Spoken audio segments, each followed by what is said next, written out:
Mini size காளான் பண்ணைக்குண்டான frame வந்து ஏற்றி முடித்தாச்சு. அடுத்து அதில் விதைப்பதற்குண்டான வைக்கோல் ஸ்டெரிலைசேஷன் பண்ணி ரெடி பண்ணி கவுத்தி விட்டுருக்கிறத இப்போ ஏற்ற போகிறோம்.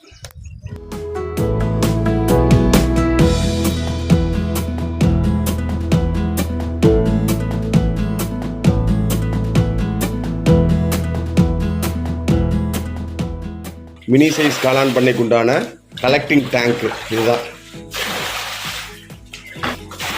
ட்ரையல் வெர்ஷன் முடிஞ்சு இப்போ எடுத்துகிட்டு போகிறதுக்கு உள்ளே இருக்கிற தண்ணிகளை எடுத்து வெளியேற்றிக்கிட்டு இருக்கிறாங்க. இந்த காளான் பண்ணைக்கு தேவையான விதை, மினி சைஸ் காளான் பண்ணைக்கு விதைக்கிறதுக்குண்டான ப்ராஜெக்டு, அதுக்குண்டான டேபிள் மெத்தடை உள்ளே லோடு ஏற்றிக்கிட்டு இருக்கோம். அதுக்குண்டான விதை டப்பா, விதை, மோட்ரு ஃபிட்டிங்கு, இது எல்லாமே வந்து அதை லோட் பண்ணிக்கிட்டு இருக்கோம். கலெக்டிங் டேங்க்கு ட்ரையல் வெர்ஷன் முடிஞ்சு லீக்கேஜ் இருக்குதான்னு பார்த்து செக் பண்ணி இப்போ அதுவும் உள்ள லோடு ஏறிக்கிட்டு இருக்கு. ஸோ மினி சைஸ் காளான் பண்ணைக்கு தேவையான அனைத்து உபகரணங்களும் லோடு செஞ்சாச்சு. இன்னைக்கு கிளம்புறது தான். வணக்கம். முதல் முறையாக மினி சைஸ் காளான் பண்ணை ஒரு காலேஜில் ப்ராஜெக்டாக போகுது. பயோடெக் ஸ்டூடெண்ட்டு 3ஆம் ஆண்டு நிறைவு ஆண்டுக்கு ப்ராஜெக்ட் ஒர்க் சப்மிட் பண்ணணும். அதுக்கு ஒரு 12 பேர் கொண்ட மாணவர்கள் வந்து நம்மகிட்ட இந்த மினி சைஸ் காளான் பண்ணை ஆர்டர் கொடுத்துருக்காங்க. அதற்குண்டான அனைத்து உபகரணங்களும் லோடு செய்யப்பட்டிருக்கு. இன்றைக்கி அந்த ப்ராஜெக்டை நம்ம அந்த காலேஜுக்கு சப்மிட் பண்ண போகிறோம். அதற்குண்டான வீடியோவை வருஷப்படியாக 1 by 1 பார்ப்போங்க. சரிங்களா? Thank you.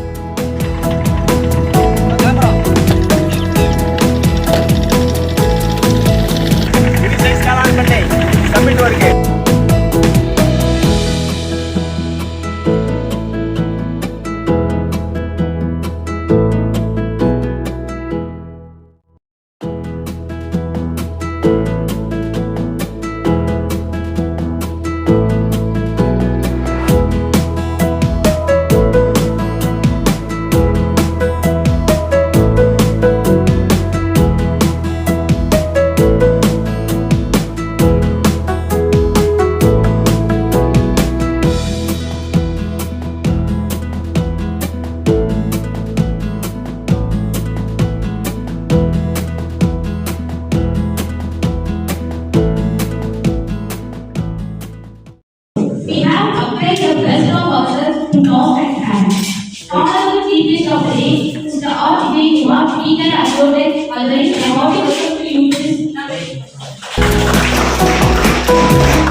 At this juncture, I would like to thank KCL team because they have sponsored all the things to start up mushroom cultivation unit in our campus. So, sir வந்து ரொம்ப பிஸியான person. முடிச்சதுக்கு அப்புறமா பெங்களூர் பாண்டிச்சேரி பெண்களுக்கு German டிகேர் Agrotech என்ற video விஷயத்தை first என்னுடைய லெட்டர்டே வந்து டீம்ல அதை கிட்டத்தட்ட நான் மெக்கானிக்கல் இன்ஜினியர் படித்த படிப்புக்கும் பார்த்துக்கிட்டு வேலைக்கும் சம்மந்தமே கிடையாது. இதுக்கு இடையில எனக்கு ஒரு லைஃப் இருந்து இந்த இதுக்கு நான் முதலீடு இல்லாமல் ஒன்றும் பண்ண முடியும். தெரிஞ்சு நம்ம பண்ண முடியும்.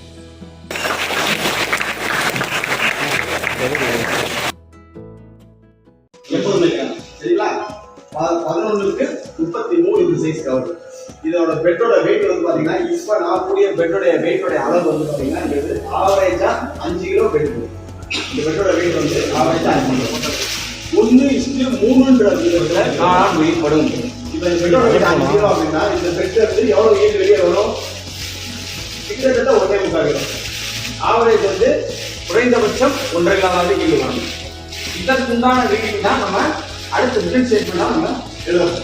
இதை எப்படி விளைக்கிறது, ஷார்ட்கட் மெத்தடாக எப்படி விளைக்கிறது, ஏன்னா உடல் நோவு இல்லாமல் எப்படி விளைக்கிறது, ரெண்டாவது இந்த கொப்பை இருக்கிறவங்க, மாற்றுத்திறனாளிகள், முதியவர்கள், இவங்கெல்லாம் எப்படி இதெல்லாம் வந்து வேலை பார்த்து ஹேண்டில் பண்ணுறது அப்படின்ற கான்செப்டை இப்போ நான் ஒரு பெட்டு விதைக்கிறேன். செக் பண்ணுங்க, நல்லா அனலைஸ் பண்ணி பாருங்க. அதுக்கப்புறம் உங்கள்ல இருந்து தான் நீங்கள் வந்து 2 ப்ராஜெக்ட் இருக்கு, 4 பேராக வந்து எவ்வளோ சீக்கிரம் வேலை பார்க்க முடியுமோ டக்கு நம்ம போகணும். சரிங்களா? ஆரம்பிக்கலாமா? ஸோ இது மேல் ரீல், இது ஃபீமேல் ரீல். ஃபீமேல் ரீல் எப்பயுமே ஸ்டாண்டர்டாக ரொட்டேஷன் இருக்கும். மேல் ரீல் வந்து உள்ள விட்டு ரொட்டேட் பண்ணீங்கன்னா அழகாக ரொட்டேட் ஆகிக்கலாம். கட்டை அளவுக்கு இதில் கேப் மேலே குடுமையை பிடிச்சி மடித்து ரப்பர் பேண்ட் போடுறதுக்கு அந்த கேப் வந்து உங்களுக்கு யூஸ் ஆகும். சரிங்களா?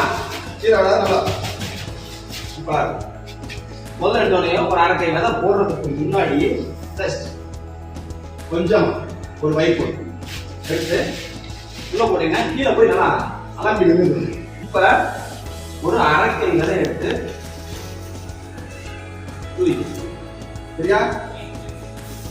இதை உட்காந்துட்டு வேலை பார்க்கலாம். உங்களுக்காக நான் ஸ்டாண்ட் பண்ணி நின்று வேலை பார்க்குறேன். அதுக்கப்புறம் நீங்கள் உட்காந்து வேலை பார்த்தாலும் சரி, அவங்கவுங்க உடல் வாழ்க்கை மாதிரி நீங்கள் பிளானிங்காக வேலை பார்த்தீங்கன்னா அது வந்து ஃபியூச்சருக்கு உங்களுக்கு செட் ஆகும். இதை எடுக்கிறதுக்கு உண்டான மெத்தட் ஒரு பிடிச்சிக்கலாம். பிடிச்சிட்டு சும்மா சுட்டுற மாதிரி சுட்டுங்க. வலது கை வந்து ரொட்டேட் பண்ணணும், இடது கை வந்து எடுத்து கொடுங்க. எடுத்து கொடுத்து ஓரளவுக்கு சைஸா வந்ததுக்கு அப்புறம் சும்மா மாதிரி சுட்டு வச்சுக்கோங்க. சாதாரணமா உள்ள வச்சு ஒரு அமுக்கு வந்தீங்கன்னா இதுக்கு பேர் ப்ரெஷர் கேஸ். ப்ரெஷர் கொடுத்தீங்கன்னா நல்லா அமுக்கும். வைப்போடு வந்து இந்த மாதிரி அமுங்கும் போது நம்ம போடுற விதைகள் வந்து ஆட்டோமேட்டிக்கா மூலமா அழகா வந்து விழுகும். ரெண்டாவது நல்ல ப்ரெஷர் கொடுத்து அமுக்கிங்கன்னா லைட்டா கிடைக்கும்.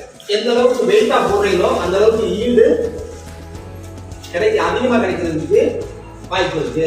இப்போ இந்த ப்ரெஷர் கேப் வந்து அமுக்கிட்டீங்கல்ல, அமுக்கிட்டு இந்த ப்ரெஷர் கேப் அதே வச்சுட்டு முதல்ல அரை விதை எடுத்தீங்களா, இப்போ ஒரு கை விதை எடுத்து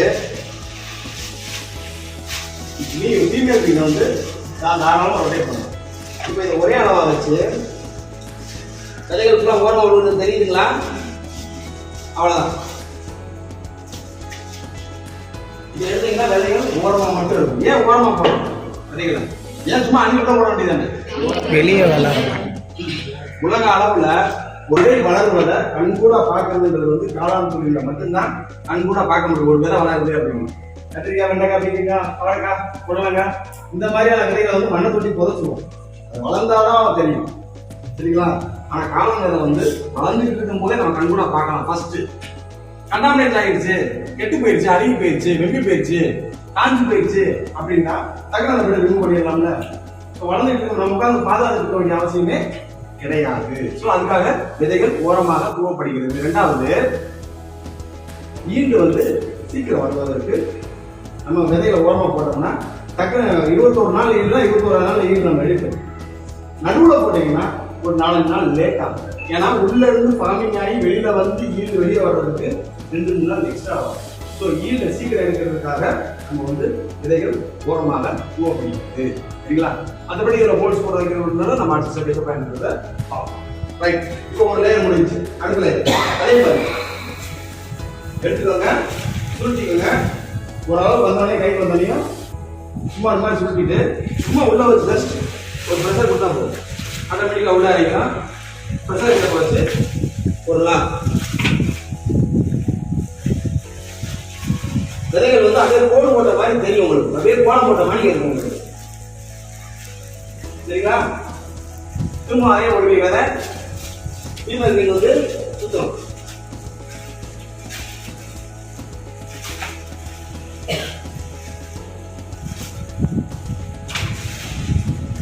மறந்துடாம ப்ரெஷர் கேப்பை எடுத்து அடுத்தது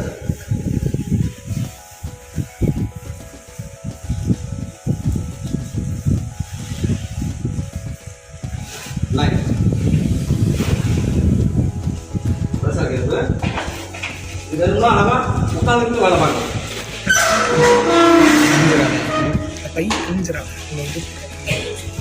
தயவு செய்து முடிஞ்ச அளவுக்கு 80 மீட்டர் தெரியாது.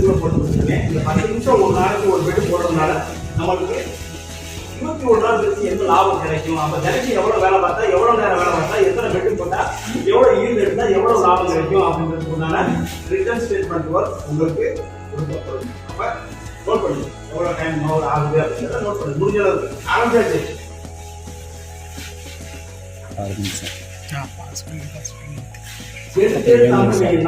ஒரு விசிலும் இல்லாம எல்லாமே புடி அழகா மழைச்சு போட்டாச்சு. அடுத்து 3வது ஒரு கை வேலை.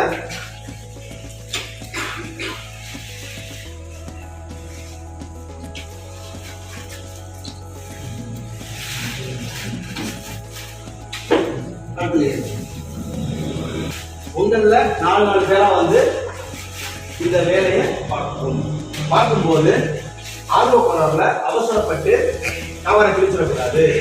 அடுத்தவங்களோட நம்ம சீக்கிரம் போடணும் அப்படின்னு அடுத்தவங்களோட தயவு செய்து போட்டி போட்டு வேலை பார்க்காதீங்க. நீங்க பார்க்குற வேலையை கரெக்டா பாருங்க, தெளிவா பாருங்க.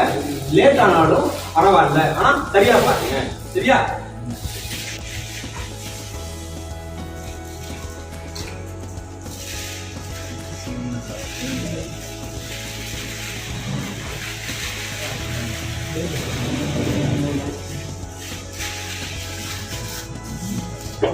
ஒரு பெட்டுக்கு 300 ல இருந்து 350 கிராம் வேலை போடுற மாதிரி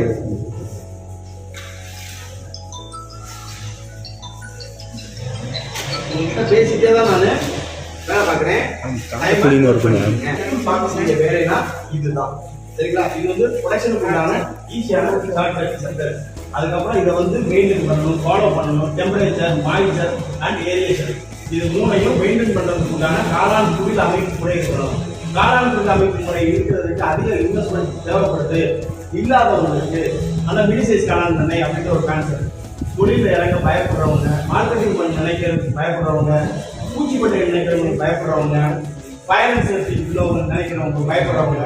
ஸோ பயப்படுறவங்களுக்கு மினி சைஸ் காளான் பண்ணை சூட்டா. அந்த மாதிரி மினி சைஸ் பண்ண 4 பண்ண 5 பண்ண வச்சுருந்தா போதும். மாதத்தில் ஒரு 40 ரூபாயிலிருந்து 50 ரூபா வரைக்கும் அதை ஏர்ன் பண்ணலாம். ஸோ ஒரு பண்ணையில் மினிமம் ஆவரேஜாக 2000 இருந்து 10,000 வரைக்கும் லாபம் பார்க்கறதுக்கான வழிமுறைகள் இதில் இருக்கு. அதோடைய மெயின்டெனன்ஸை பொறுத்து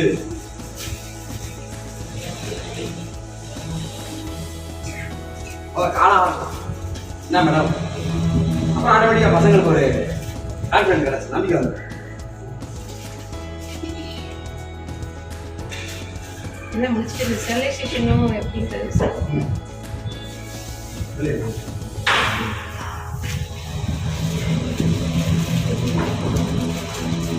லாஸ்ட் ஃபைனல் நீங்க எத்தனை லேயர் வேணாலும் போட்டுக்கலாம். பட் ஆனால் உங்களுக்கு கொடுக்கப்படுகின்ற விதை வந்து 350 கிராம் விதையா 1 கிலோ பாக்கெட்டுக்கு 1 கிலோ விதைக்கு வந்து 3 பேட்டு போடுற மாதிரி இருக்கு. சரியா? ஸோ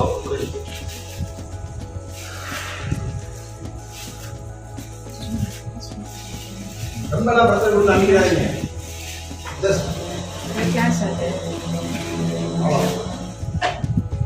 லாஸ்ட் கை வேலை அரைக்கை வேலை போடணும். அதே மாதிரி வேலையும் அரைக்கை விதையை போட்டு குடிச்சிட்டு எடுக்கிறதுக்கு உண்டான கான்செப்ட். அந்த மேல் நீங்கள் வந்து லைட்டாக ரொட்டேட் பண்ணிங்கன்னா கைட் வந்து இதை எடுத்து இதுலேயே லாக் பண்ணணும். கண்டிப்பாக வைக்காது, டேமேஜ் ஆகும், தொலைஞ்சு போகிறதுக்கு வாய்ப்பு. ஸோ இதுதான் கரெக்டாக இருக்கா? இதே மாதிரி ஃபினிஷிங்கில் முடிஞ்ச அளவுக்கு நீங்களும் போடுறதுக்கு முயற்சி பண்ணுங்கள். அவ்வளோ எடுத்தாச்சு. அந்த ஒரு கட்டம் அளவு கொடுத்துருந்த பார்த்தீங்களா, ஏன்னா அளவு அதே அந்த இதுக்கு காரணம் நல்லா கை நல்லா பிடிக்கிறது. பிடிச்சி ரொட்டேட் பண்ணுவோம். இந்த துணியை மட்டும் விட்டுறாங்க. நல்லா ரொட்டேட் பண்ணீங்கன்னா நல்லா டைட் எடுக்கும். சரியா? மெதுவாக வைக்க டம்முன்னு வச்சுறாங்க, வெடிச்சிடும். ஏன்னா உள்ள ஏர்லாக் ஆகிடும். இந்த குடுமையை மடக்கி சூட்டிடும், மூடிடும். மூடிட்டு ரப்பர் பேண்ட் எடுத்து வாக்கும்போது லாக் பண்ணிடும். அவ்வளோ. ஸோ இந்த பெட்டோட வெயிட் எவ்வளோ இருக்குதுன்னு செக் பண்ணி பார்த்துக்கலாம். போகலாமா? அனுப்பலாமா? நீ வரலாமா? வாங்க, 4 பேராக வாங்க. நான் 4 பேர் உட்காந்து வேலை பார்க்குற மாதிரி இருந்தேன்.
டெக்னிக்கல் காலேஜ் இன்னைக்கு மினி சைஸ் காளான் பண்ணிக்கு உண்டான ப்ராஜெக்ட் ஒர்க் சப்மிட்.